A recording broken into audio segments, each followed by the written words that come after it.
English, French, and Spanish. So the interpretation is there.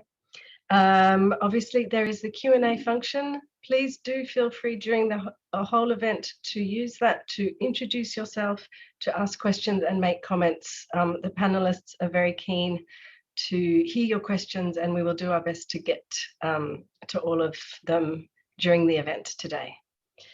We're going to be hearing from many speakers today about the teacher training project in the Caribbean, which has brought together many players to support teachers in ICT training. We have with us today many representatives from UNESCO Caribbean Office, and as well as the Teacher Task Force, Blackboard, and the universities of the West Indies and the University of Belize. And we are also joined by ministry representatives, teacher trainers, and teachers themselves from Curacao, Dominica, Trinidad and Tobago, and Jamaica. My colleagues will be introducing them to you as we move through the event in a few moments. So, of course, while we are happy to focus on the Caribbean today, today's event is actually an international event, as one of the goals is to share the lessons learned and the challenges and the successes of the experiences which have been taking place here in the countries in the Caribbean, but also to share them with other countries and in other regions. So today, the objectives of our meeting is to share the highlights of the UNESCO Blackboard ICT project from the different countries in the Caribbean, to showcase the key lessons and the opportunities from the experiences with the Train the Train ICTs project, which includes the contextualization, so how the project has been contextualized for the different countries in the region, and also the importance of partnerships as well. So how have all the different partners worked together to make this a success? And of course, looking ahead, very important, what can be learned from the project design for similar projects in other countries in the future, and to create the conditions for successful implementation. So without further ado, I just welcome all again. We're very happy to be with you today. Don't forget to use the interpretation button to choose the language channel that you would like to listen to. And to start off, I'm very happy to introduce my colleague Peter Wallet, who is representing the Teacher Task Force in UNESCO in Paris, who's going to say a few words to set the scene as we start our meeting today. Thanks, Peter, over to you. Thank you very much, Leila.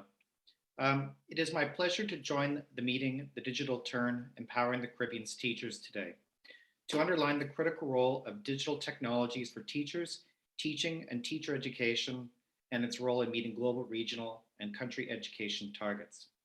On behalf of the International Task Force on Teachers for Education 33 and its head of the Secretariat, Mr. Carlos Vargas Tamez, I'm honored to extend a warm welcome to distinguished guests, representatives from ministries, policymakers, development partners, teachers, and civil society organizations.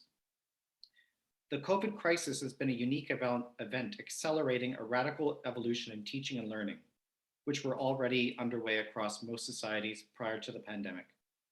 With the sudden closure of schools globally, community shutdowns, physical distancing protocols, and the parallel shift to distance and hybrid education, the manner in which teachers were learning, teaching, students were learning, but also how teachers train, develop their professional capacities, had to adapt very rapidly. Yet as education changed and learning went online or through other ICTs, including low-tech solutions, many teachers struggled, revealing knowledge and skills gaps more than ever in terms of the pedagogical application of ICT tools and digital technologies, digital literacy, knowledge about teacher policy and the role of ICT in teacher policy, curriculum and assessment issues, amongst many others. Regionally and in many other parts of the world, there were already issues around capacity. In Latin America and the Caribbean, for instance, 83% and 78% of primary and secondary teachers had the minimum required qualifications to teach. So there were many teachers lacking these minimum skills and competencies. They were also lacking in terms of ICT skills, in terms of um, a lack of training at the pre-service level, but also in terms of a lack of training in in-service education to keep up with the most modern and sophisticated tools needed. The pressure for immediate professional development, however, was immense. In response, different forms of teacher education and training proliferated, including formal, non-formal, informal, online, blended, and these were driven by several partners, including national and local governments, teacher education institutions, development partners, and of course, often by teachers themselves.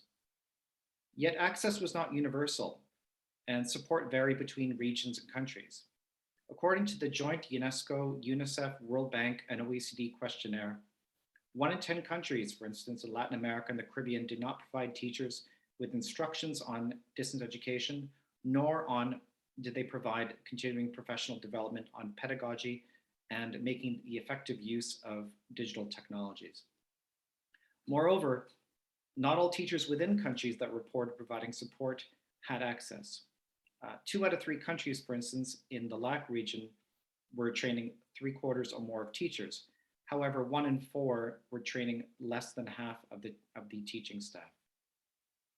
Ladies and gentlemen, teacher education need to rise to the occasion and to the challenge of giving teachers the professional development they need. This is a moment for collaborative problem analysis, adventurous experimentation, and technical innovation. However, teacher training solutions must recognize all these various challenges that exist.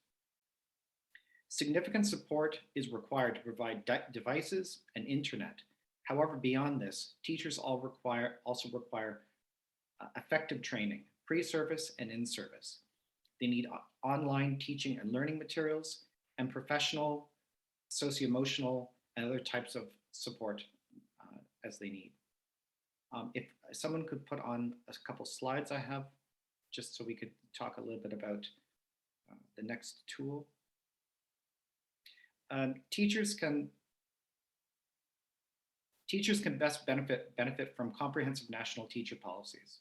Within the dimension of teacher education and alignment and recognition of UNESCO's information, communication, technology, competency framework for teachers is an important tool to structure the competencies required of them. To directly address teachers' training needs, the ICT CFT can be used to inform and structure teacher training curriculum and result also in the development of training modules for teachers and teaching and learning materials. UNESCO has already supported many countries in this regard in terms of implementing this tool, including, to name just but a few, Kenya, Rwanda, Nepal, and many others. ICT in education for now has been recognized globally in international policy. It was emphasized in the Incheon Declaration and Framework for Action.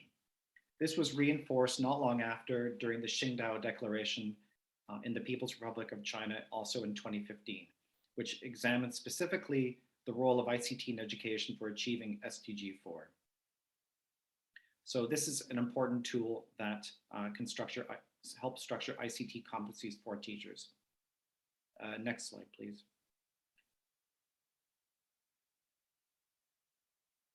As you will see, the ICT CFT was revised in 2008, and the dimensions and the knowledge levels were updated.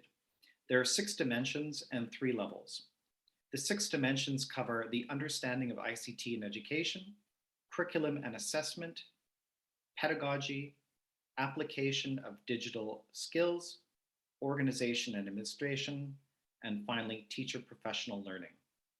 And it also covers 3 levels of difficulty, where the beginning level is more around knowledge acquisition, and it encompasses and discusses ever more sophisticated levels of knowledge and practice around ICT in terms of the competencies, from acquisition to knowledge deepening to knowledge creation, where teachers become not just users, but creators of knowledge. The ICT CFT does have some cross-cutting principles, and those are, of course, the concept of knowledge societies, inclusiveness, and universal design principles, which allow all users to have access and to be able to use ICT.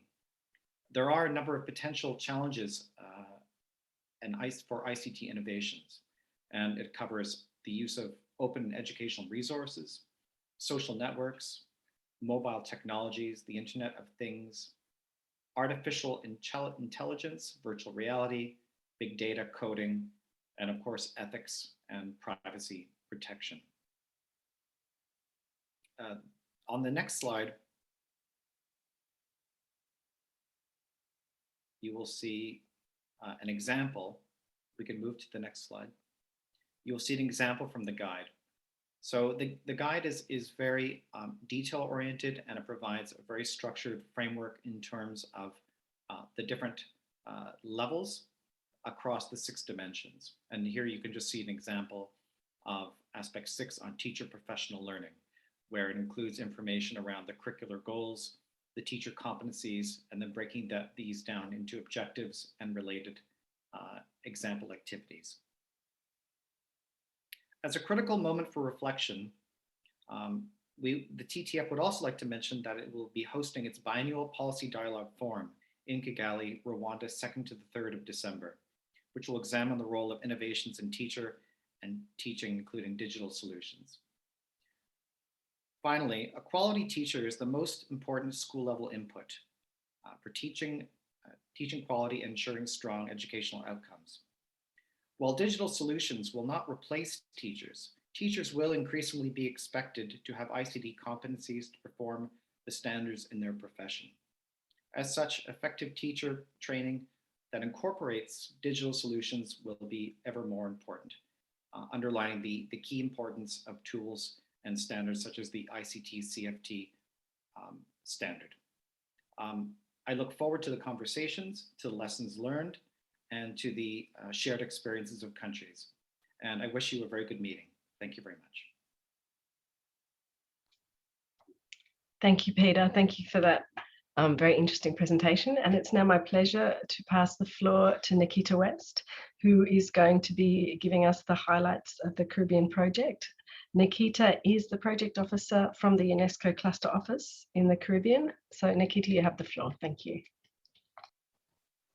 Thank you. Thank you. Good morning, afternoon. Hello, colleagues. I'm happy to share with you a little bit about our project so far. I'm going to just share my screen, and I hope you can see it well. The project is our education response to COVID-19, the distance learning and training strategies in the Caribbean small island development states. It is a partnership, I would say a successful partnership with, of course, UNESCO, Blackboard Academy, who is a well-established global education software company with various courses, available in many languages. And you'll hear a little bit about that too, that provides the course and platform online and blended strategies. Our regional partner, the Caribbean Center for Education and Educational Planning from the University of the West Indies, as the leading coordinating entity, bringing it all together and gelling. And of course, our donor partners, the Federal Ministry for Economic Cooperation and Development, through its German Development Agency, was our primary funding agency, and UNICEF Jamaica as our local donor who partnered to train 6,000 teachers also from Jamaica. Now, you've already heard a little background as to what was happening. We all kind of, are immersed in it as well. But from the onset of the pandemic, teachers were tasked with implementing blended and distance learning modalities, often without sufficient guidance, training, or resources. In Latin America and the Caribbean, many teachers did not have any training or prior professional development to move instruction into the online space following school closures. The project was designed to support our member states through UNESCO's Global Education Coalition by developing quality distance education and training in the Caribbean, offering it to support our 20 small island development states. The training was geared towards strengthening countries' capacities to implement quality distance and blended learning program as part of their education systems to ensure learning during and after the pandemic. The project also focused on capacity development of teacher trainers, teachers, inspectors, and education leaders on digital skills and blended learning solutions to design, deliver, and maintain remote quality learning educational resources. In a nutshell, we really just wanted to strengthen the capacities of our teachers across our Caribbean small island development states. The small island development states, I'm sure you're all wondering, which countries are these 20 countries that we're making reference to? And I just wanted to highlight them very importantly because they have all participated in the program. Happy to say that, and without them, it really would not have been a success. And the teachers who have engaged in the program so far. So we have Antigua and Barbuda, the Bahamas, Barbados, Belize, Cayman Islands, Dominica, Grenada, Guyana, Jamaica, Montserrat, St. Kitts and Nevis, St. Lucia, St. Vincent and the Grenadines, Suriname, Trinidad and Tobago, Anguilla, Aruba, British Virgin Islands, Curacao, and St. Martin. The key objectives of our program was to enable a group of 40 master trainers from these 20 countries to become facilitators for the course offered by Blackboard Academy in blended learning and online strategies. We wanted to contribute to the professional development of 10,000 teachers across these countries, and we wanted these master trainers to facilitate these sessions. So just a few highlights. We want to report that of the 40 that we geared or we targeted to train for master trainers, we actually certified 52 master trainers, and we're really happy with that achievement because our master trainers have demonstrated a shared dedication, commitment, will, advocacy in the entire process to actually make this program something that was suitable for Caribbean natives. So we had Jamaica, Belize, Curacao, Turks and Caicos, Trinidad and Tobago. I mean, a cross-section of master trainers representing the Caribbean islands. We executed the program in 3 cohorts to reach our target of 10,000. And we're happy to report that we had over 12,000, almost 13,000 enrolled in our program. Cohort 1 would have begun in June, which is the latter part of the school semester, and we had over 1,800 participants enrolled from the 6 SIDS countries. Our cohort 2 began in August and had a total of 3,180 participants from 13 SIDS countries. And for cohort 3, which we decided that we wanted to start a little later to facilitate more SIDS countries to engage in, we started in September with a total of 7,030 participants from all 20 SIDS countries.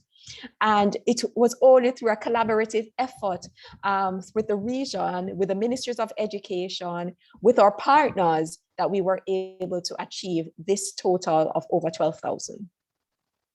Now, I want to just quickly give you a synopsis of this is just a synopsis. We have quite a few lessons that we've learned and are still processing, because just so you know, the course just ended last week. It's November 1st, no, this week.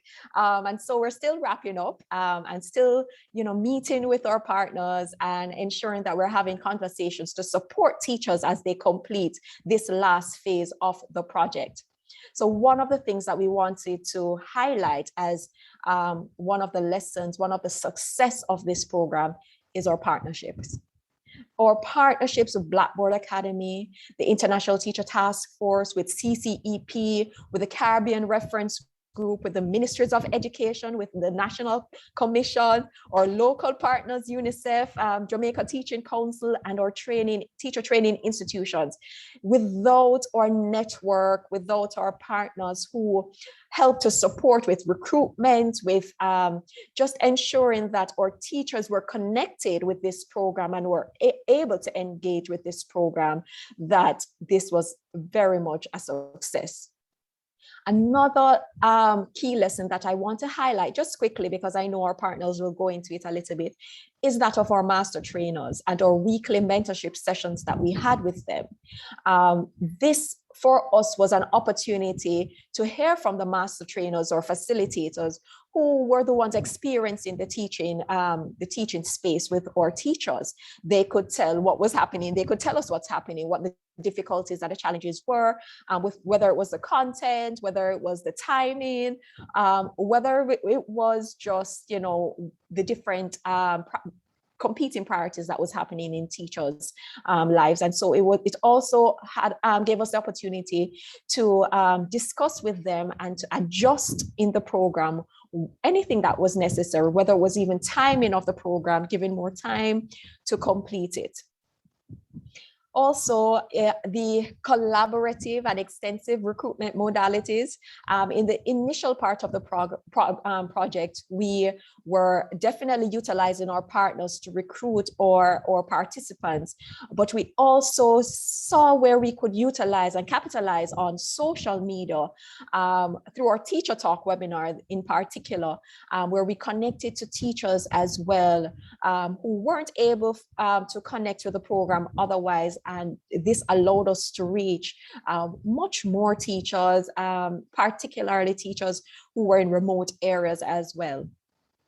The training program being applicable to all platforms. Now, though Blackboard Academy is offering the program is so diverse that it teaches you how to just teach online, and some of the strategies that are necessary for us to adapt in this learning the online space. And so it wasn't specific only to their platform or any specific platform. It was one that could help any person who was utilizing any platform to be able to successfully navigate an online space. And one of the things too is that they were also flexible with the content, but also flexible with offering based on feedback. And just to show how the partnerships took place based on feedback from the master trainers, from our partner CCEP, as well as, of course, us, UNESCO, we were able to discuss and agree on offering 2 levels of certification based on the needs that we saw coming out in the Caribbean, based on some of the competing priorities, etc.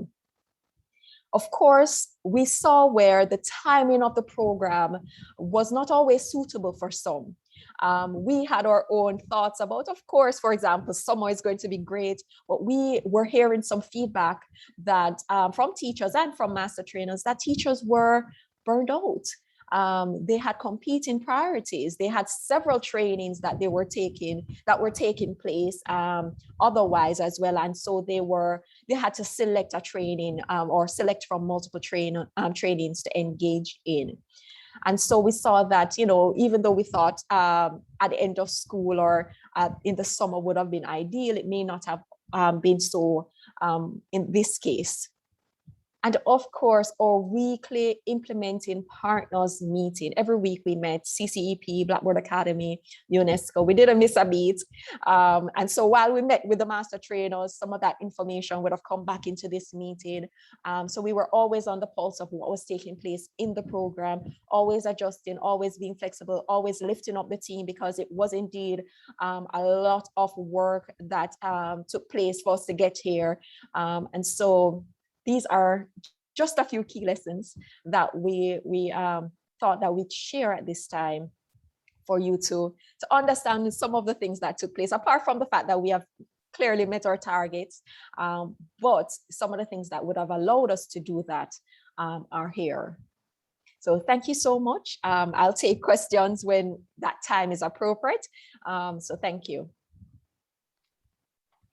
Thank you so much, Nikita, and congratulations for the project and the giddying figures as well. And I think that's really, it does testament to all the amazing work of this project. So we're really looking forward to hearing now from many of the different protagonists. So I'm very pleased to hand over to my colleague, Latoya, who's going to take us through the panel presentations. So I'm very happy to pass the floor to Latoya Swaby-Anderson, who's the National Program Officer from the UNESCO Cluster Office in the Caribbean, and she's going to introduce us to our first panel session.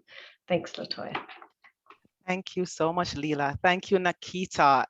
We are following your stead, Nikita, the excitement that you shared as it relates to the achievements that the team has made in this regard. At this time, it's my pleasure to introduce our panelists, and I'll be brief in my introduction as we are trying to adhere to time. So there's so much more to say about our very esteemed panelists in panel 1 for the discussion around lessons learned and new opportunities from the UNESCO Blackboard Caribbean project.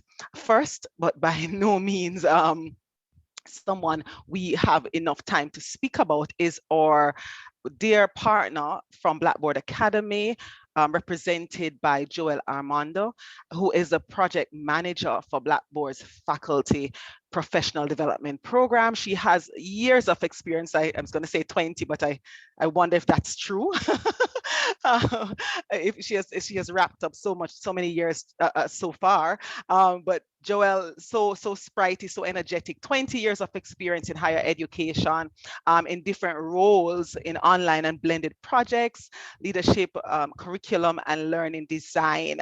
And she has quite a bit of expertise in this area, and she has been leading the team from the Blackboard side.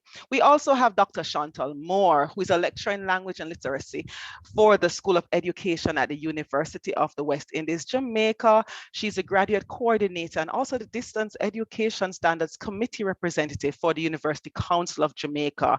And she has been the team lead for the Caribbean Center for Educational Planning, who is our esteemed partner on this project in coordinating all the aspects, the details of the engagement.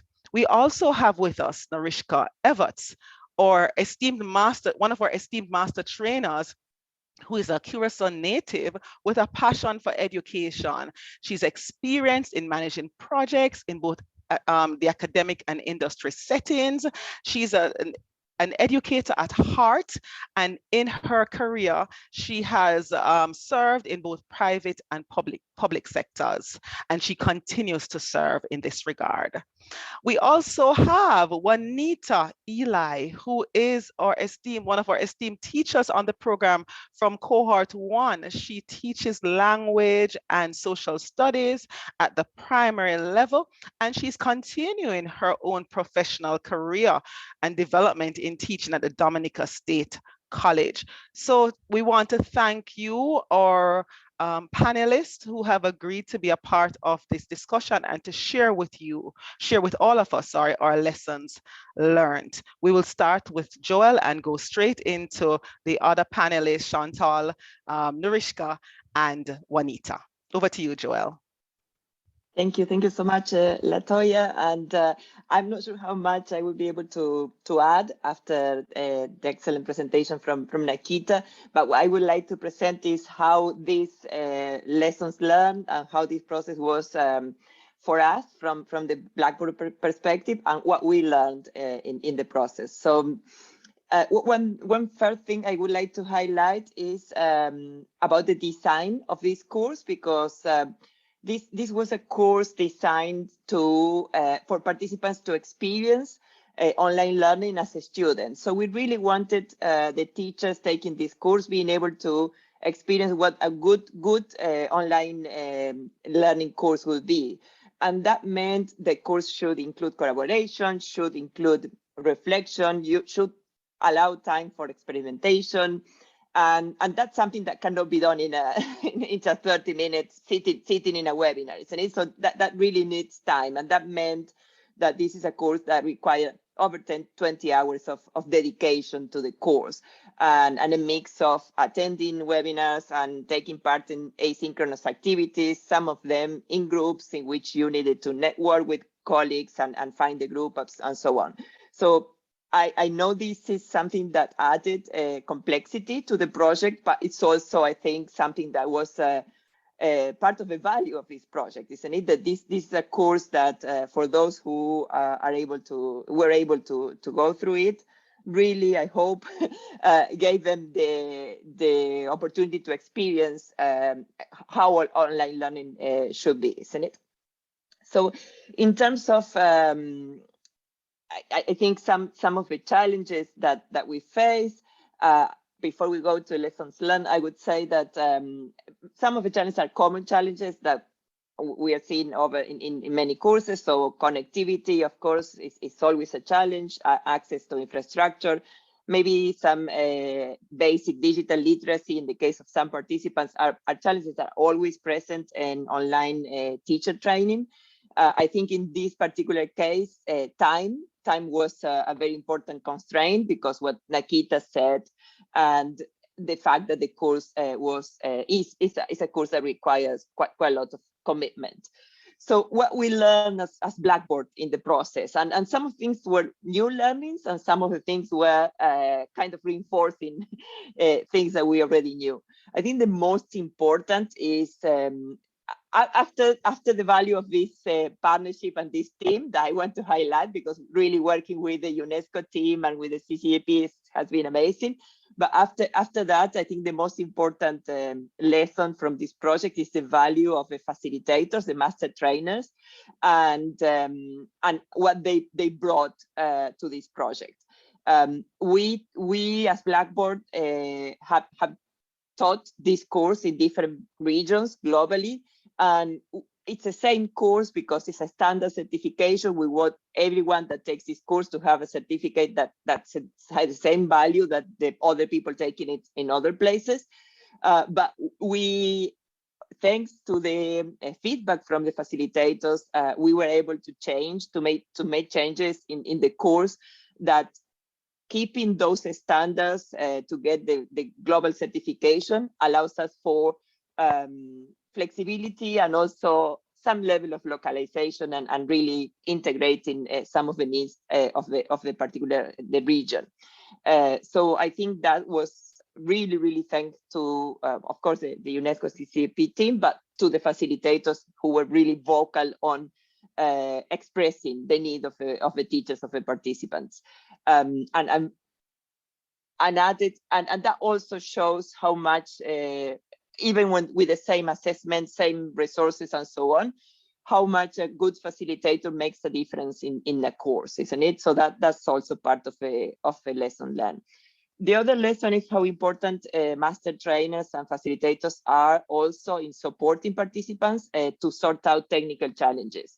We usually see teachers in a more related to knowledge and learning, but really facilitators in online learning are key to support participants also in any kind of obstacle they might have related to accessing the course or navigating the course. And we could see that those facilitators who were more confident about the technology could help participants directly. They got better results, and their courses were more successful. So that's also very important to highlight in terms of online learning. Something that Nakita said, the need for flexibility, that's our second lesson learned. The course is, for instance, designed, of course, to be taken online, but we did provide offline options for participants to download the textbook if they couldn't access the materials online. That was designed in the course, but we realized at some point that we needed to allow participants to only access some of the materials offline, for instance. Well, the other thing that Nakita mentioned about giving some participants the option to complete when they went through the content and the multiple choice questions, and those who had more time were able to get the full certificate of achievement. So that flexibility also allowed people with more constraints to go through the course and to get learning, although they couldn't maybe expend the 25 hours that were needed to do all the activities. And that meant also extending some deadlines when possible. This was a very time constrained project, but when possible, we needed to extend some deadlines, and it might be a good idea in the future make this course a bit longer. And finally, in terms of our internal processes in Blackboard and how we can maybe in a similar project implement those better. This, of course, a project of this scale has a big complexity, and we need to liaise with ministries of education, with the schools, and teachers at the same time. I think something that we learn is that we really need to remove all the obstacles that teachers might have from the moment they express they want to take a course to the moment they are in the online course logged in. So that means maybe when they enroll directly, they are enrolling in the course. That's technically it's absolutely possible, but it's important that in a new project, we also design it for that from the beginning, instead of maybe creating some middle points, middle checks in which we know some of the participants might get lost. So I think that's something that as Blackboard, we can provide for future projects, a way for participants to directly enroll in the course without having to send a request and then receive and so on. So briefly, my three more important lessons learned, and yeah, just highlighting how much of a pleasure have been taking part of this project and being part of this team. Thank you so much, Joelle. Key lessons learned. Thank you so much. We turn now over to Chantal without much ado. Chantal, over to you. Representing the University of the West Indies Caribbean Center for Educational Planning. Thank you. Thank you very much, Latoya. Colleagues, good morning, good afternoon, whatever time of day it is, wherever you are. It is really a pleasure to be here. I am from the University of the West Indies, part of the Caribbean Center for Educational Planning team, and it was our distinct pleasure to be a part of this project. A project that, you know, we learned from as much as we gave. And so we're taking this moment to talk with you about some of the lessons that we learned, as well as some of the opportunities for future directions in terms of education within the Caribbean region and beyond. Research, they say, is not only for the person who undertakes the research, but it can be applicable to those in different contexts, as long as there's some level of applicability that you can, you know, garner from it. So between June and November, as Nikita pointed out, we had over 10,000 teachers from across the Caribbean registering for this project, this course, so that they could improve how they delivered online and in blended modalities. They wanted to up their skills and to prepare and present and perform in a classroom that was energized, interesting, and reached a majority of the learners. And because of the collaboration of the partners, we were able to work along with those who registered and engaged with the course to get them to that perspective. So we want to thank the partners, Blackboard, UNESCO, UNICEF, the major partners, along with the ministries of education from across the region, the national commissions, as well as the master trainers who really helped to build the capacity of the learners to develop and to deliver in online spaces. So let us give you a little walkthrough in terms of how we worked to get the training underway. We started by focusing on our master trainers, refreshing them in terms of the pedagogy of online learning. And we had our weekly mentoring sessions with them. We also had assistant master trainers, over 40, who worked alongside the master trainers for cohort 1, as you see here labeled as trainer session 1. So we had one master trainer coupled with 2 assistant master trainers to work with the first cohort of teacher participants between June and July. We had our second cohort starting in August, and by then, all the assistant master trainers, having gone through the training and been paired up with the master trainers, they were certified because they met the requirements. And so for cohort 2, we had over 50 master trainers working with the group. So we could pull from our cadre of master teachers to team them up to work with their groups of teacher participants.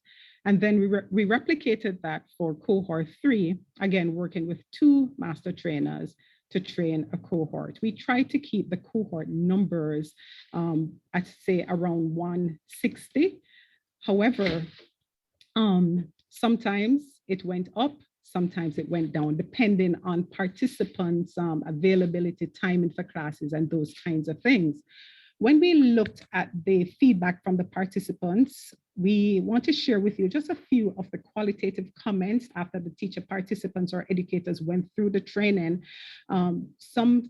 Here's one verbatim comment saying that it was very useful and the person felt that he or she would need to go back over and read the materials in their own time. That was very popular in terms of the feedback, the qualitative feedback coming out. Another participant rated the course as very interesting and exciting and admitted that there were challenges in completing the modules. Some challenges had to do with connectivity issues, others had to do with how life interfered. We live, we exist, we come from homes, we come from different workplaces and spaces, different pressures. And so participants had to be juggling life as they were going through the training program. Another participant talked about it being very, very informative and was able to garner wealth. But what is interesting for that participant is that she said that she now has a better understanding of the structure of lessons in her blended classroom. And truth be told, that was really our objective. We wanted each teacher participant or educator to come away from the course with something intrinsic and personal, a philosophy guiding you that online education has to be about not just what you're getting from the course, but how you can now apply that relevantly to your classroom spaces to make sure that your students are learning and engaging. So based on the experiences, the output of the course over 3 cohorts, we can say that these are some of the outputs and also strengths that, yes, we had over 10,000 educators registering. And because of that, we can commend the project for boosting or strengthening the capacity of Caribbean educators. We have managed to improve the ratio of trained Caribbean teachers to students in classrooms across the region. We have also increased the number of teachers who can now confidently deliver and support education distance. And, with students joining from home, wherever they are, or even face-to-face classrooms where there might be blended approaches at work, teachers are more confident about how to carry out their work. We have reinforced capabilities of teachers on digital skills, as well as created a cadre of 52 master trainers. I think indeed that the master trainers, they are the most powerful resource coming out of this project. They are available for the rest of the Caribbean to train the rest of the Caribbean. 10,000 is just TUPS or just a capping of the teachers that exist in the Caribbean. And so it would be great to harness the expertise and skill of the master trainers to continue to train other teachers from across the Caribbean. And definitely we are seeking to continue to improve professional skills of teachers. And we can say that those things were some of the pluses coming out of the project. Quickly, lessons learned. I want to focus on 3 areas in terms of curriculum design. As the course continued across the 3 cohorts, the curriculum had to evolve. As Joel pointed out, we took the comments seriously on board because it meant that we had to contextualize it based on personal, professional, situational context. Yes, the content of Blackboard Academy's course was excellent, great. Everyone attested to that. But Blackboard had to keep adjusting regarding pacing, assignment demands, how we group participants, and the dates for submission. That is so important. I'm so sorry, Chantal. That is so important, just the things that you're sharing. And I mean, this is really reinforcing what has been also shared and just highlighting the importance of the design, of the engagement, of the master trainers. Thank you so much, Chantal. I mean, there's so much. This really has been a rich experience, would you say? I continue to sing the praises of the master trainers. Yes. They Yes. keep it going. In terms No, of participant engagement, yes. we want to say that the course functioned as a pseudo MOOC. I wouldn't classify it as a MOOC because with Yes. the course, it was more than just one participant sitting in front of his or her screen and being, educated from the resources. No, we made sure in this program or project that we had the master trainers meeting with the participants weekly for synchronous engagement. And the master trainers, as usual, sometimes went above and beyond to have other kinds of engagement with their cohort. They set up different technological links and devices to connect and to keep the communication going. And in every way, they sought to ensure that persons move through, that the throughput happened towards certification. No, and that is what is so important, Chantal, even as we are, just moving forward and having, and we have a master trainer with us. We have Narishka with us, who definitely can speak to some of the things that you have mentioned as well, in your presentation. So we want to thank you so much. Thank you so much, Chantal. And we're seeing the opportunities. Please keep that slide up, because we believe that this is so critical as well. And we want to be able to hear from others, even in our Q&A. What we may do at this time, we may just have one Q&A at the following the second panel. But we want to hear, even for 2 minutes, from our master trainers, just some key lessons learned from you, and also our teacher, Narishka and Juanita. So thank you so much, Chantal. You have been a valuable partner to us. Thank you, you and your team, led by Dr. Canute Thompson. Thank you. Thank you so much. Narishka, over to you. We thank you for highlighting the key lessons learned. And we also invite persons who are in chat. We have 115 now, and we're asking you, please pose your comments or questions in the chat. We won't be able to get to all of them because we want to respect the time that we have here, but we definitely want to hear from you. Thank you. Narishka. Good morning. Thank you very much for this opportunity. And much has already been said by the speakers that went before me. And so I'm thinking right now, what can I add to what had already been said? Because everything that had already been shared, I agree with. In our country, like was said before, I am a teacher at heart. I have a passion for education. And when the pandemic hit our country, I believe we're in the same boat as many other countries. Our teachers were ill prepared. They didn't know how to pick up and go and work in this online and blended environment. And I think one of the issues with most schools, and that was also the case in the school where I was working at the time, is you think that the responsibility is being laid on the teacher to create online courses, to create the information in this environment. And teachers are subject matter experts. They don't know necessarily how to set up classes. They don't know how to keep the students engaged in this new environment. And what I have learned, even though my background is in IT for more than 30 years, it was very important for me to see how much I was able to learn myself.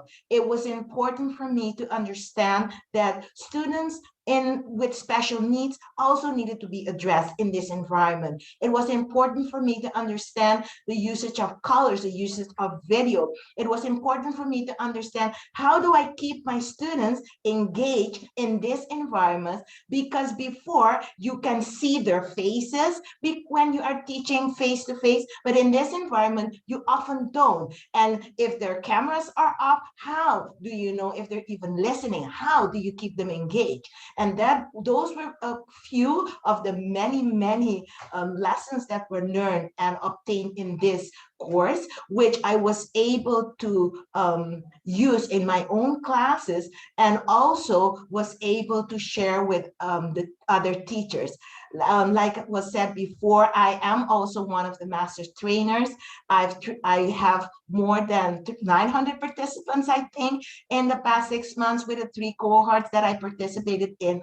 And what Chantal had shared just now as feedback from the teachers with regards to the information that was provided in the courses was also the same in the courses that I have also facilitated. Teachers in general love the information. They realize how much they will be able to use the information in their classes, in their lessons. And that was something that, you know, it was, let's say you cannot even pay for that. And this is coming from me as a technology expert and teaching computer science in my classes. One of the lessons learned also in our country, and I'm speaking now about the Dutch-speaking countries, was that even though we are a multi-language country, everybody gets to learn English and Dutch, our native language of Papiamento, and most everybody speaks Spanish. You realize that when taking a course and having to participate in discussions, it's a different challenge. It's easier to hear and read, but it's a different expertise in order to actually write and provide your own feelings in a discussion. And because of that, and that is something that I believe is very great of UNESCO, is the flexibility, because at that time they were able to hear the feedback that we received from the different teachers and were able to adopt and create a special group, or in our case, 2 special groups, especially in the Dutch language.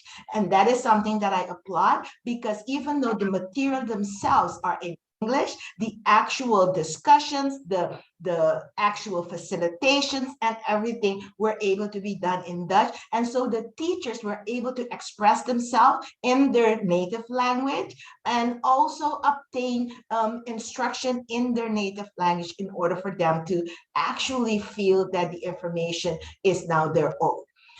There's so much more that needs to be said, but I think that for now, I will leave it at this time, and we'll be later opening for questions, and perhaps we'll be able to share more.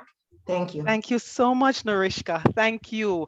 And at this time, we go right into the final leg of this this race with Juanita as our final panelist. But by no means least, we are so pleased to have you, Juanita, as one of our participants in the cohort, in the program representing cohort 1.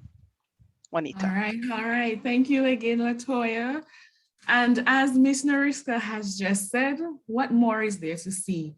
So much have been said already, and with all that, I truly agree. Okay, so I'm just going to maybe see if I can stretch it a bit.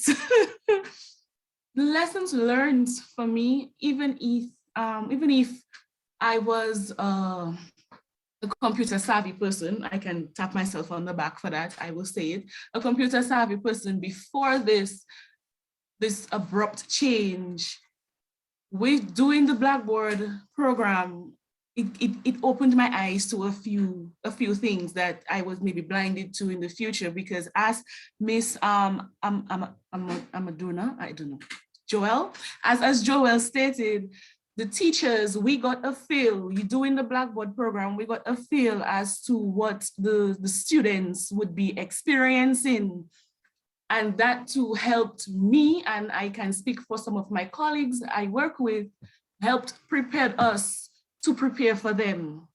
And one of our major challenges that we're finally finding a way, thanks to Blackboard, to get with is our managing and planning, not just for our sessions online with our students, but also when we have to keep in mind that we have the parents to deal with as well.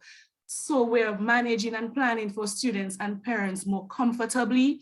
It is important that I mention that the planning and designing for our lessons, for our community, because every community is different. Blackboard ensured that every community would have something to fall on And that was awesome. It wasn't just one platform. It wasn't just one piece of knowledge. There is something for everybody. And I believe we found our comfort zone in all the choices that we were given. We took what was necessary for our community. I took what was necessary for my community, and I must say it is going really well, really smooth. And it's important for me to note that as we speak, we are a country, Dominica is fully online with our education right now. There's no face-to-face teaching from the beginning of the school year, which started in September. So it was indeed a timely course. It also prepared me in a way to give comfort to prepare my colleagues, the teachers that I work with. I was pleased to say that Blackboard gave me some confidence to take what I was taught, what I was trained in by them, to relate to my colleagues and prepare them to face this challenge of online learning as well. So that was awesome.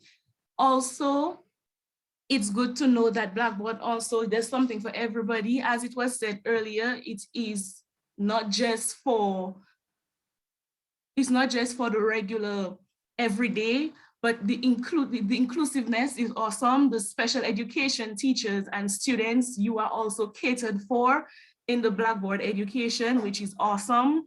There is something for you and there is something for everybody. So I will really push for everybody to get this.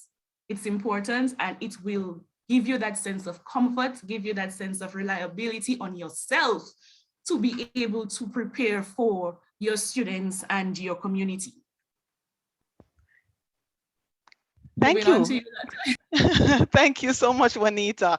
Appreciate it. So colleagues, participants, all we have heard from our first panel, and this was really more speaking about the current course, the current program, the UNESCO Blackboard program that has been implemented across the region with the support of other partners, the University of the West Indies Caribbean Center for Educational Planning, UNICEF, Jamaica, for the Jamaica leg of the engagement. They have been very valuable to ensure that we're able to engage the numbers that we have engaged, as well as, of course, our donor, the GIS Fund. So we thank you all for that. As we, at this point, I know that we may have questions, but I feel it best as moderator to move into our second panel discussion.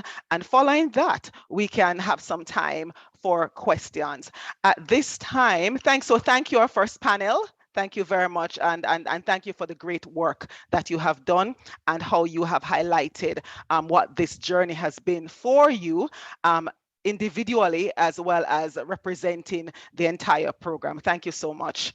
At this time, it is my pleasure to introduce to us all our first panelist. In fact, I will go through all our panelists. We have with us Shara Carrington James, who is a member of the International Society of Female Professionals, a UA graduate, analytical chemist, and a holder of several distinctions as well, including a master's degree in educational leadership and innovation. She is the president of the Association of Principals of Public Secondary Schools of Trinidad and Tobago, and an educator for the last 34 years. Our educators look so fresh for the last 34 years. We also have with us Dr. Joyanne De Forbab, who is an independent service provider who serves as an assistant professor in the Faculty of Education and Arts at the University of Belize. And she is also co-chair, among other hats that she wears, of the Caribbean and African Studies in Education Special Interest Group. Welcome, Joyanne. And we will also use this opportunity to introduce Dr. Clover Hamilton Flowers, representing the Ministry of Education, Youth and Information in Jamaica, and she's acting assistant chief education officer in that regard. So we really want to welcome all our panelists for our second segment, and we are thankful for your engagement and that you will be sharing with us on the way forward concrete actions for strengthening teacher ICT competency in the Caribbean SIDS. So over to you, Shara. Thank you so much. Thank you very much. So I shared my screen a little prematurely, but that's okay. That's quite fine. Thank you very much for having me. And I'm going to share generally on what we as principals in Trinidad and Tobago have experienced as we moved into the online environment and as a result of the impact of the pandemic. Our experience suggests, and I'm sharing from a different screen, so my apologies for the sideways look, really spoke to a complex and nuanced process. Once this pandemic hit, then we as administrators and principals were faced with the reality that we somehow had to move online. And as you said, our teachers really did not have the expertise, we did not have the connectivity, we did not have the skills to seamlessly do this. And in everybody's context, there would have been, of course, the nuancing of that. These are the gamut of emotions that flooded us as administrators. We expect to be disciplined and reliable and somehow inspire our teachers to move. And therefore, every agency that we found to give us the support, including UNESCO, UNICEF, and so on, we gravitated towards.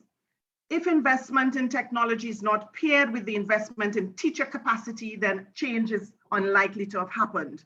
And we embrace all of the initiatives because we saw what our Ministry of Education here was doing would have taken us from that space where we did not have the capacity to the place where we had some level of functionality. Partnerships, Sustainable Development Goal 17 was of paramount to us because we could not see ourselves getting through the remote and online blended hybrid, whatever terminology that actually you would use without the partnerships. We embrace all of you, include Prince Charles Trust, Achieve Program, UNESCO, UNICEF, the Child Friendly Schools, and all of them.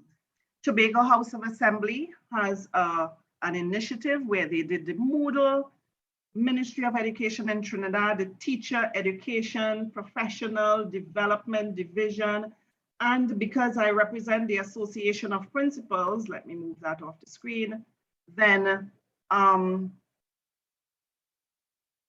so there's a little delay. That's fine, that's fine. No, that's fine.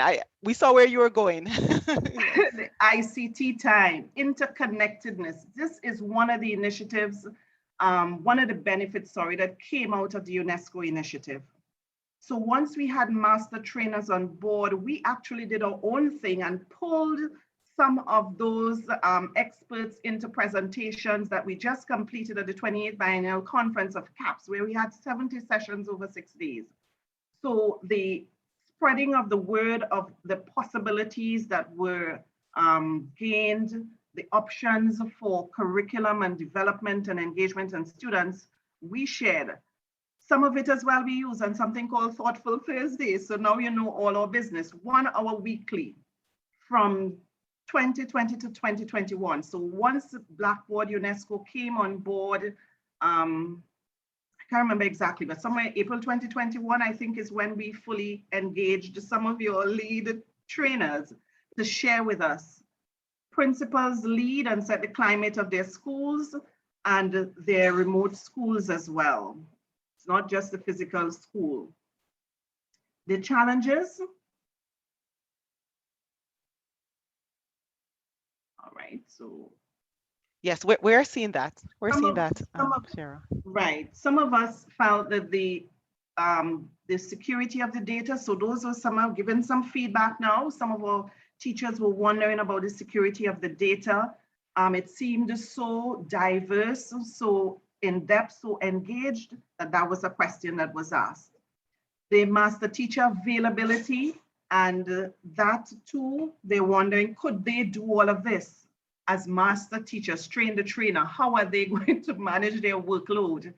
And though it's technology, it's remote, accessible, you don't have to physically do it. The preparation time invested in this, some of them are excited, and therefore they're requesting of principals reduction in workload so that they can assist in the train the trainer program because of the level of excitement.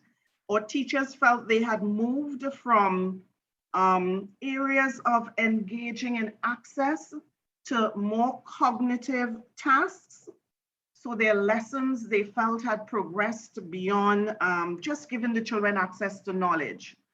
They now have categorizing, formulating arguments, thesis builders that they're pulling in and trying to integrate in the platform, productivity tools that they're pulling in, and therefore they saw it as a single space where they could have integrated a lot of other platform apps and so on into Blackboard using their own, what I call distributed intelligence across the schools.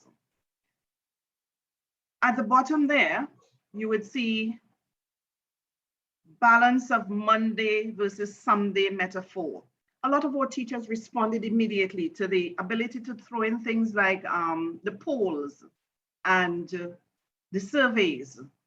But the deeper research commitment integrated the change of the lesson and that engagement, there is where we had to begin to say, hey, look, it's fun to engage up front, but we need that deeper transformative culture coming into our classrooms. Question came again, where are the parents on the platform? How can parents be integral to the conversation on what we aim to have our children go through? Recommendations, the learning gaps. Trinidad and Tobago is back out face-to-face for forms 4, 5, and 6. And therefore, what we are experiencing is the learning gaps coming to the fore, leveraging Blackboard and all the resources we have been exposed to in this particular project. We feel that we're not equipped in the physical space to retain all of these gains. And now as we experience learning loss, the need to recover and enhance, we're going back into classrooms where there's just a whiteboard and a marker. We don't have the connectivity, we don't have the devices.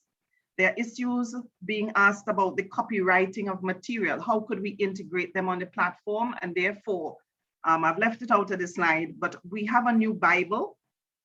The handbook that came from UNESCO, we have now shared, and therefore I put in a little copyright there to utilize it as our Bible reference of how we can integrate technology now that we're back face-to-face. And it seems that a lot of the gains that we have for the time being have been stymied.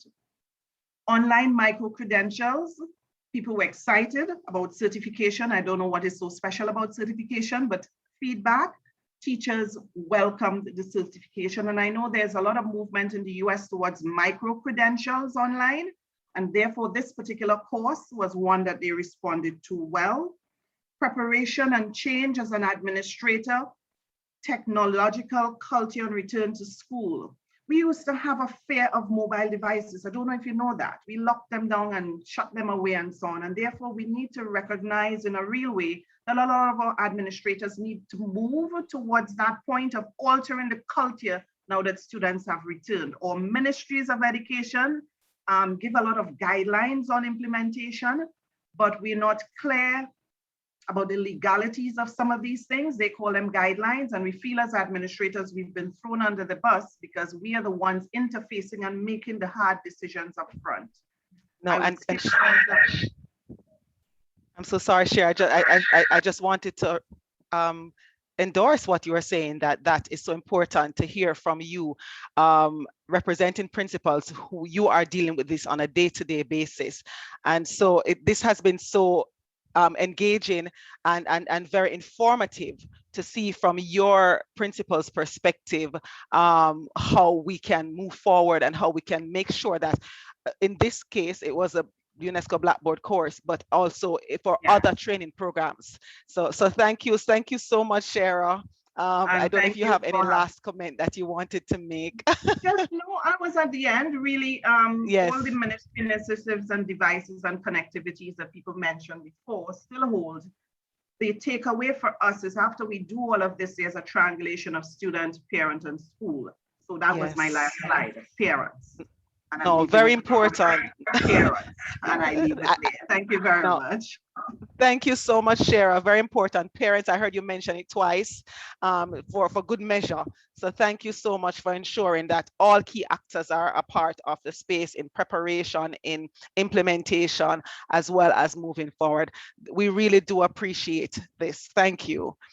And at this time, we would like to invite our next panelist, Joyanne Deforbab, to share your views on the way forward. Thank you so much, Joyanne. Thank you very much. Are you hearing me? Yes, yes, we are. And are you seeing my slides? Yes, we are. Thank you. Okay, great. Thank you very much for the opportunity. And I know the time is short, so I'm just going to make my case. And I support all the things that I have heard from the panelists so far. But my concern is as a teacher educator. And last March, when we had students, I'm working with novice teachers and they're learning to teach. And so for them, it's not just the challenge of how to structure their lessons and lesson plans and so on, but now to teach in a completely new environment. So I was really challenged with how do I reimagine my teacher education course for this group of students. And so I turned towards what was available in March, the technical pedagogical content framework, to really make sense of what was happening in terms of that particular issue that our teachers were unprepared. Not only our teachers in the classroom, but our teachers, our novice teachers, were not being prepared to engage in this not post-pandemic, but pandemic teaching, this novel way of teaching online. So there was this educational puzzle. I had to really stop as a teacher educator and ask myself, to what extent were we preparing our teachers in these teacher education programs to embrace this technology? And unfortunately, it was non-existent. And then how can we make the changes? So I just want to draw upon that real life experience that I had. Initially in Belize, we had to shut down all our teacher education programs. We went on hiatus. We allowed them to take incompletes until we made sense of how we were going to do this teacher education. Now, 1.5 years later, I will say that we have found our way forward. And I'll explain what I mean by that. So we've talked about this new normal. It's online, but not only online. In Belize, a lot of our delivery, even at the secondary school, is through distance education packages. So it means that now we had to create this sort of hybrid preparation for our novice teachers. And the points that were just made about the importance of engaging parents. For example, when I go to observe a novice teacher teach in an online setting, a child is there and the parent is next to that child. And so we have to think about all of that as we prepare our teachers. So these multiple modalities exist. And I think I would like to see UNESCO create a package or a program directed at teacher educators, because it's not just learning the skills, but we now need to transform the courses that we have designed, the ways we have assessed our beginning teachers. And we now have an expectation that teachers need to be operating in these multiple modes of delivery. Right, even after pandemic, the last presenter, Shara, just mentioned that even when we go back to school, we can't leave the technology behind. And so we have to use this almost this blended going forward. So it means that our courses that we have designed, we need to think about it. And remember, we are not IT specialists. I'm talking here in general, teacher education. So in the immediate present, we've had to learn the skills for ourselves. We also have to think about how we redesign and remodel the courses that we're going to teach to help our students operate in these multiple modalities. And my students have done well because for them, their own learning is now in this online phase. So that makes it a little bit more familiar. But I'm always mindful, because we are assessing their ability to create packages or to teach online, they're not learning how to teach face to face in this immediate time. So it's complex. It's complex. So I use this technological, pedagogical content knowledge framework that had been in existence. I'm sure anybody with ICT background may have accessed it, to recognize that really what we were missing in the teacher education programs was that technical knowledge, that technical pedagogical knowledge, and that technical content knowledge. So with that in mind, I then sort of, for the courses that I designed, sort of thought about the way forward as preparing my teachers in this e-practicum, so teaching online, but also distance education where they had to create packages. How would we store the materials? Before, they used to store the materials in these huge folders, and we needed to move all that electronically. And one of the things that I recognized that was absolutely necessary is that I had to engage with my students in a one-on-one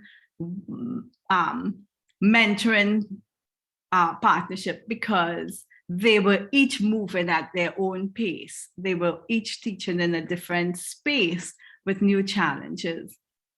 So by enhancing their technical knowledge, we helped our students really to begin to make sense of teaching in this broader way. All the things that we do as teachers, we now had to think of everything, how we are greeting them, how we are introducing ourselves to them. Everything now needed to be layered with using technology. So that's what I have done.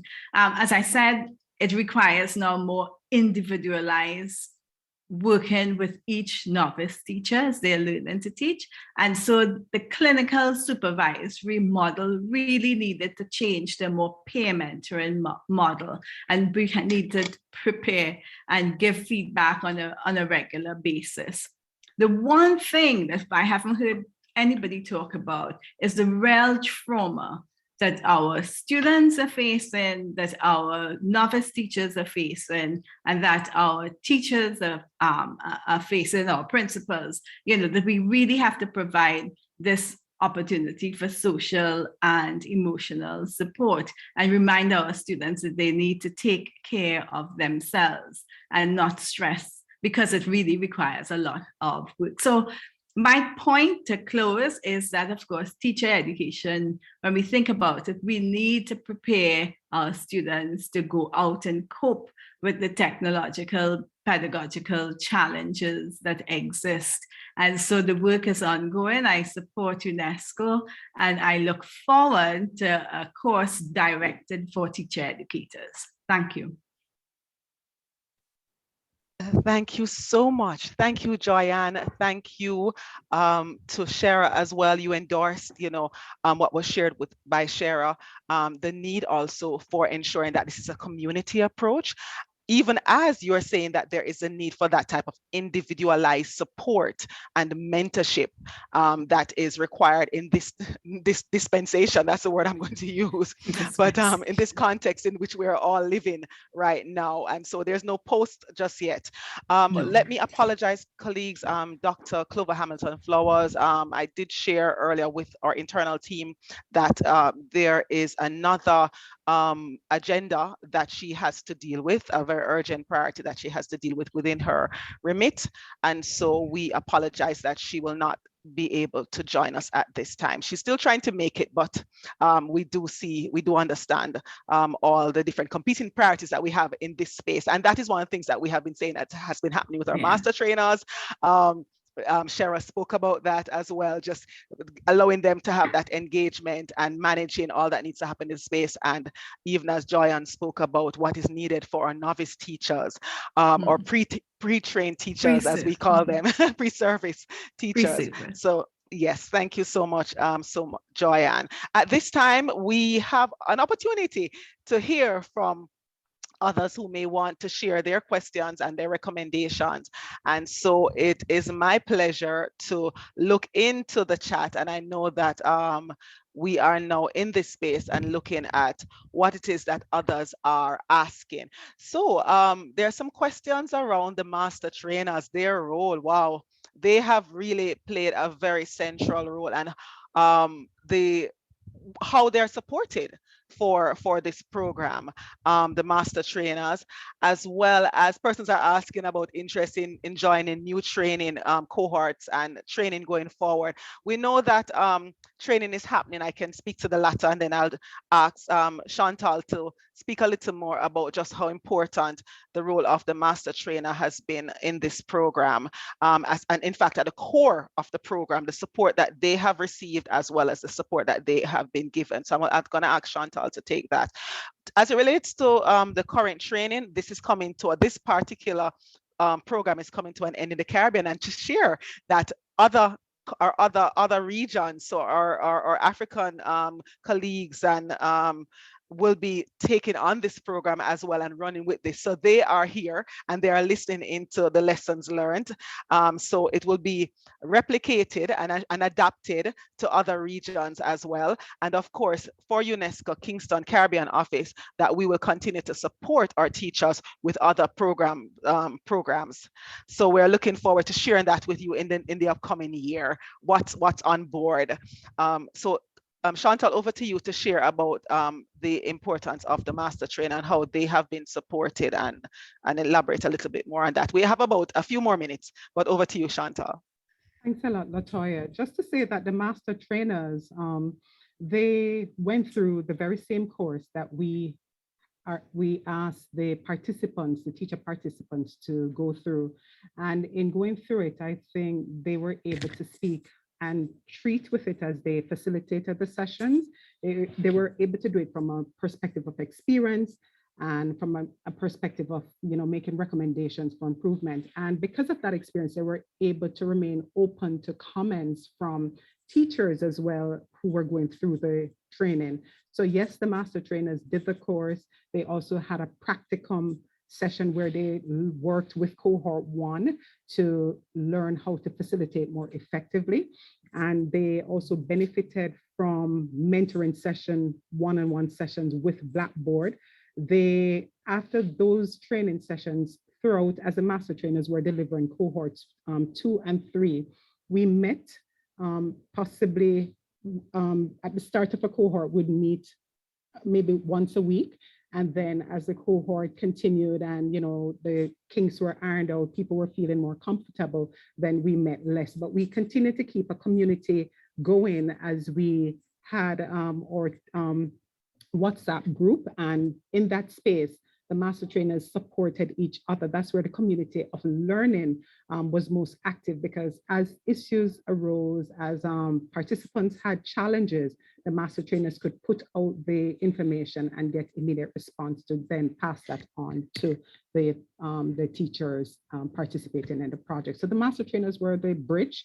They were very important. They were really the engine that spirited collaboration, engagement, and to ensure that the participants completed. No, thank you so much. And that's so important, even as we speak to the scalability of the program.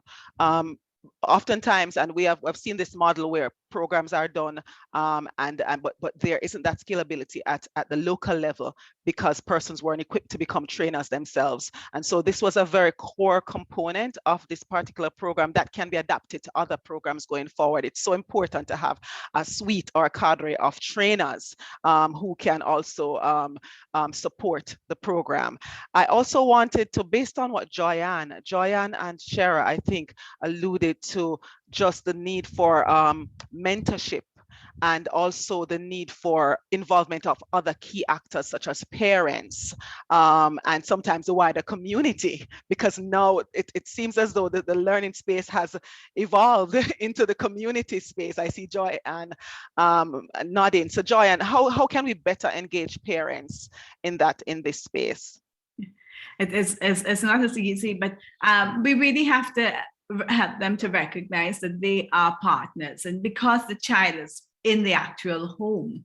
That comes on really life to them. After the session, I'm going to look at one of my students teach, and the parent sits there and is so we don't want the parent to be too intrusive in the learning, but certainly we want the parent to understand. In Belize, the challenge that we face though is the language. So in some homes, the parents are Spanish speaking, the children are Spanish speaking or other languages, and the only place they may hear English spoken is in school. So there's a real challenge, and I think it's an opportunity too for schools to almost have parental school, you know, where if we remain in this online setting or this distance education setting, that schools need to think about how do we educate the parents, so they are like the master trainers to help us work with our students. So, you know, it really is spreading that education out into avenues that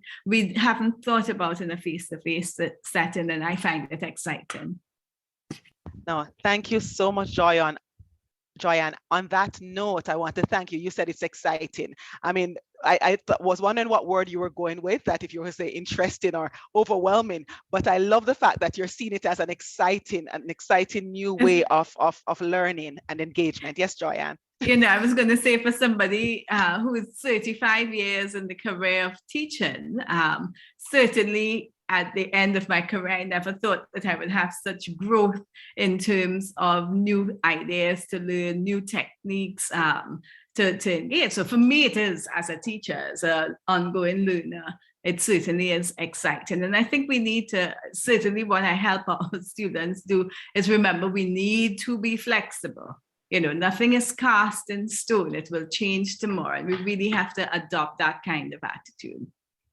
Thank you. So an attitude of lifelong learning, an attitude of flexibility and adaptability, an attitude of community, and also that is balanced with the individual responsibility to learn as well and to continue to learn. So thank you to our panelists.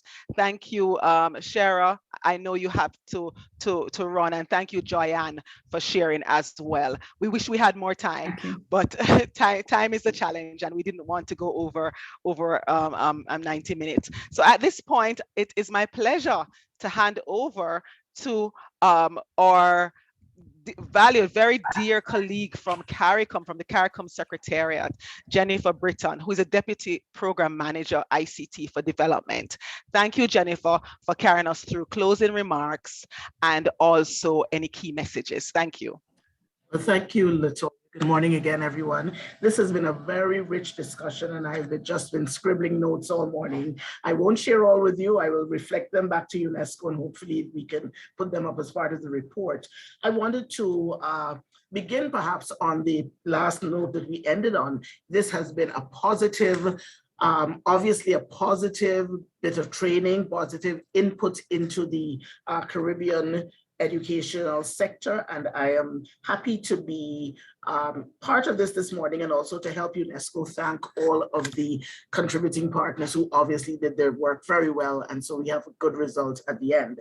Some of the key messages which popped out at me, and I just want to share with you, are, and the challenges are quite a few, and I want to reflect those as well.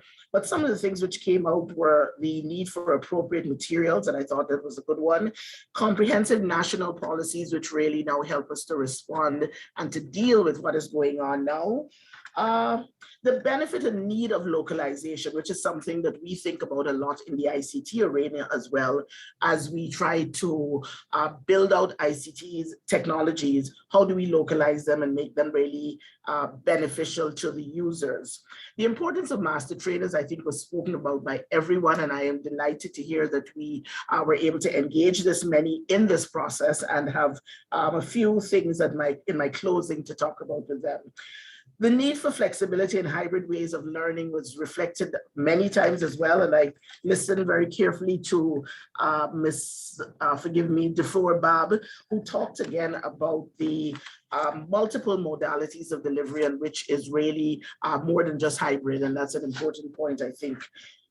We also needed to it was brought out several times, which could both be a benefit and a challenge, about the levels of learnings for both the participants and perhaps the ones they have to teach, student engagement, and how do we go about doing that in a very comprehensive and strategic manner.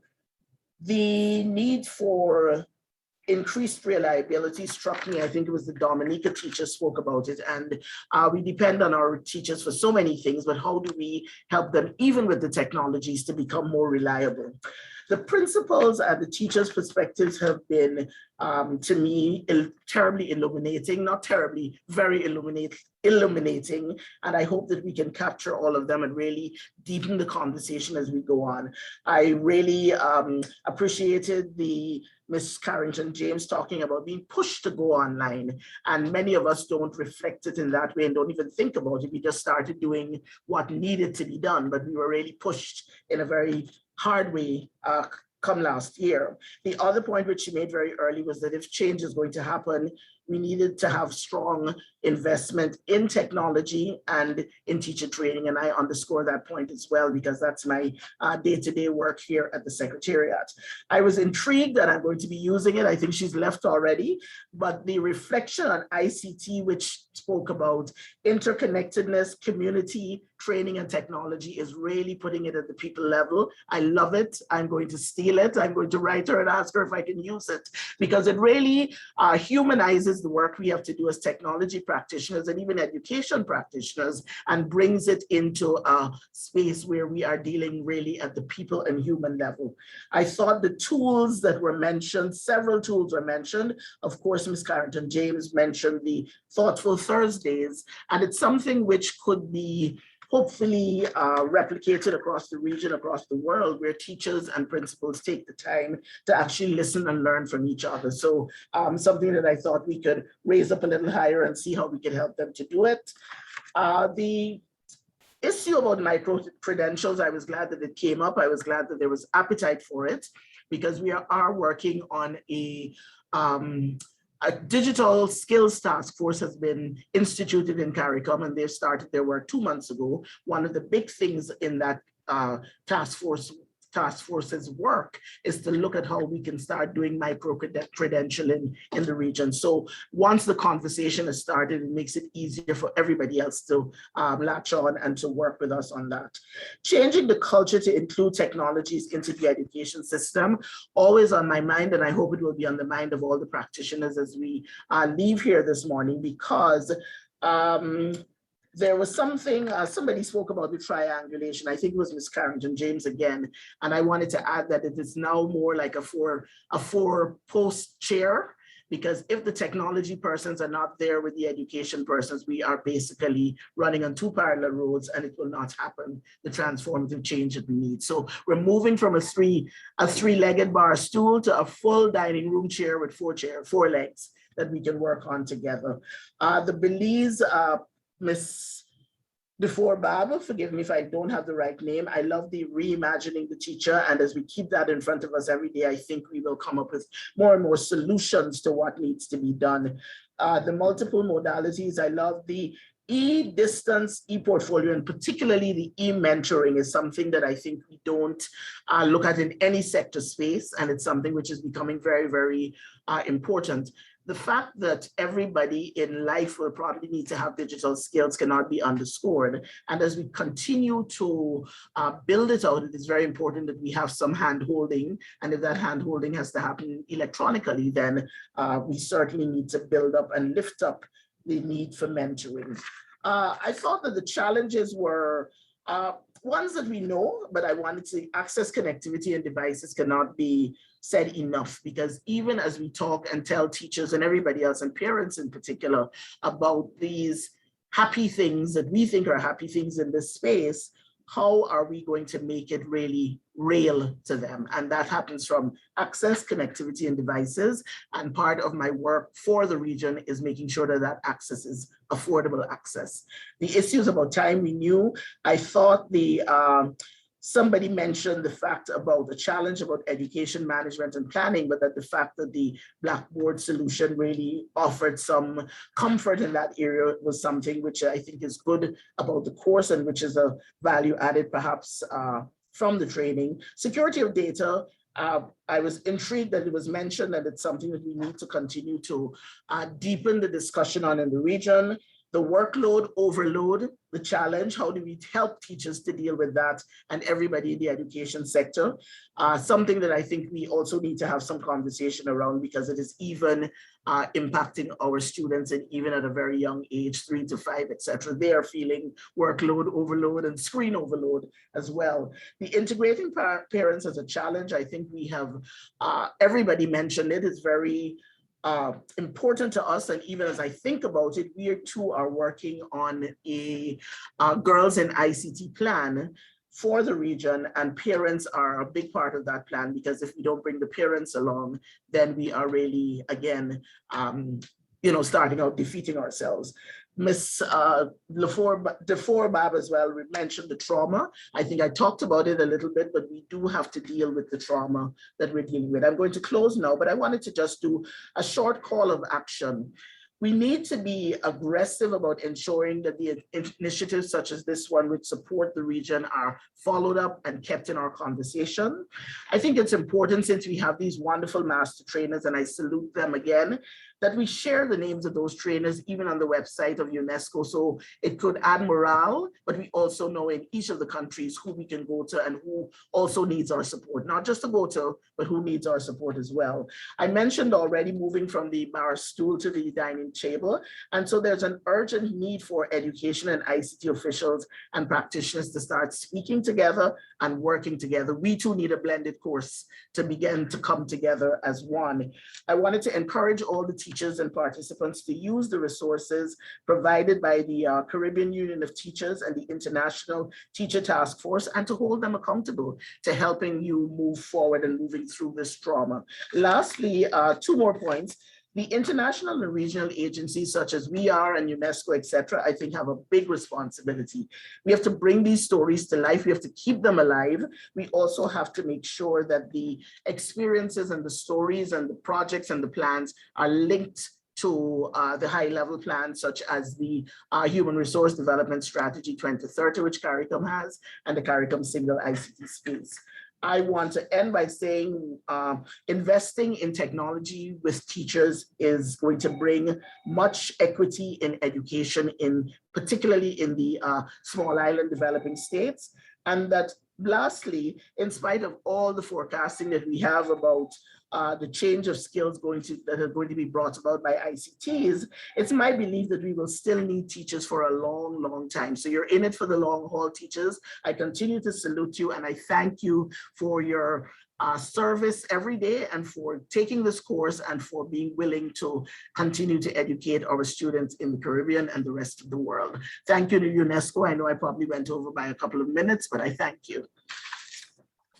Thank you so much, Jennifer, and what an amazing note to end on. I think that call for teachers, the respect for teachers that teachers need to be invested in, and certainly at the Teacher Task Force, that is something that we've been calling on all year, and we will continue to do so because we believe, as you do as well, that we need our teachers, and that ICTs are important for teaching, but nothing can replace that special bond that a teacher has with its students. So I would just like to end here by thanking all of our incredible speakers today. It's been incredibly rich. I think we've learned a lot. I know that there's definitely a lot of really important lessons that we will be able to take forward. And I do hope also that we can keep having these kind of conversations because of the richness of the knowledge and the experience that is here and amongst. And I would also like to thank all of our attendees who've stayed with us today. The participants, thank you for your questions and comments. We will be putting the recordings in English, French and Spanish on the event page on the Teacher Task Force website. So that's teachertaskforce.org. So you're most welcome to pick up the recordings from there if you'd like to listen again. And I'd just like to say thanks to everyone, thanks to our organisers and all our panellists. It's been marvellous to listen to you today, and we wish you well for the next steps in these projects. Thank you so much. Thank you. Bye-bye.